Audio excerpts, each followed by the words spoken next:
Pour la première fois, se disputent à Aspres-sur-Buëch, dans les Hautes-Alpes, les championnats du monde de planeurs ultra-légers.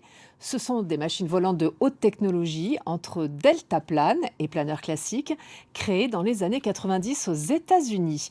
Fabien Madigou, Pauline Guigou ont pointé leur caméra vers le ciel.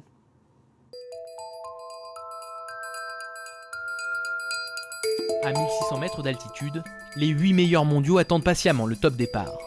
Au programme de la 6e manche de ces championnats du monde de planeurs ultra-légers, 293 km avec plusieurs passages de balises à valider. 3 Autrichiens, 3 Suisses et 2 Français se disputent le titre suprême dans ces aéronefs un peu particuliers. Il pèse 70 kg au lieu de 250 kg pour un planeur normal. Et nous affirmons que si on renonce à décoller au pied, c'est le sport aérien le plus sûr de tous les sports aériens. Grâce entre autres au parachute pyrotechnique que le pilote peut déclencher ici en tirant sur cette poignée.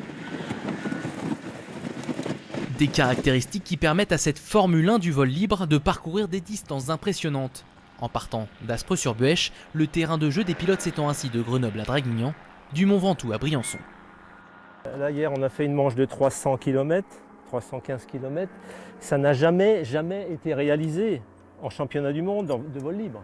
Donc c'est une grande première. Puisqu'on a ici un ensoleillement d'ailleurs très long dans l'année. Et c'est le soleil qui est le moteur pour ces appareils, pour ces planeurs ultra légers, puisque donc c'est le soleil qui va créer l'activité thermique.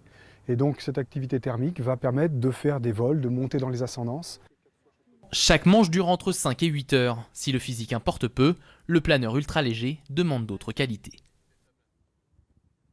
Il faut des compétences en aérologie, en météo et surtout une patience à toute épreuve parce que... Le secret, c'est de faire le moins d'erreurs possible. Et bien sûr, plus tu voles, plus tu as d'expérience. Au classement général, c'est l'Autrichien Manfred Rümer qui domine la compétition. Les 7 autres concurrents ont jusqu'à samedi soir pour lui damer le pion.